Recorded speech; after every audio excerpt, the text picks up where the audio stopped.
Swali la pili, Mheshimiwa Naibu Spika, internet inakuja na mambo mema na mambo mabaya. Siku ya jana na siku ya leo tumeona peji rasmi za taasisi mbalimbali za serikali zimekuwa zikipata mtikisiko.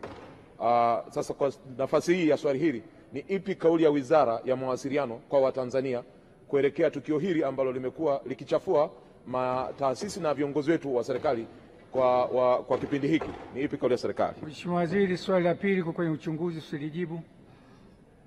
Jibu la kwanza. Waziri, una majibu? Mheshimiwa Waziri, una majibu? Sawa.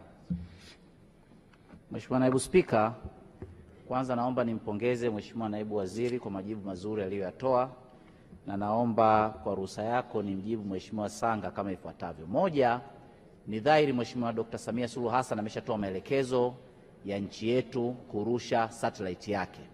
Na kwenye hotuba yangu ya bajeti hapa wiki iliyopita nilielezea ziko hatua tumeanza kuzichukua, ikiwemo kuanza mchakato wa uridhiaji wa mikataba miwili. Mkataba wa sheria za kanuni za nchi za utafiti wa anga ya juu wa mwaka 1967, lakini na mkataba unaosimamia usajili wa vyombo vya anga za juu wa mwaka 1975. Kwa hiyo maelekezo ya Mheshimiwa Rais yanatekelezwa, na niwahakikishie bunge lako kwamba nchi yetu itarusha satellite yake yenyewe kusaidia mawasiliano, ikiwemo mawasiliano ya internet. Lakini jambo la pili ni swala la usalama wa mitandao yetu na mifumo yake. Mheshimiwa Naibu Spika, naomba kulithibitishia bunge lako kwamba serikali kupitia TCRA inasimamia usalama wa mifumo yetu na mifumo yetu ipo salama salmin. Siku ya jana peji za mitandao ya kijamii chache mbili za taasisi za serikali zilipata kuingiliwa. Na tunaposema akaunti ya mtandao wa kijamii, sio mfumo pasee wa tehama wa taasisi ya serikali. Ni akaunti ambayo hata mimi na wewe tunayo, ni akaunti ambazo taasisi hizi kupitia maafisa wake, wengine wa ngazi za chini, wanaweza kutumia hata simu ya mkononi kulogin kwa ajili ya kufanya habari mbalimbali za taasisi.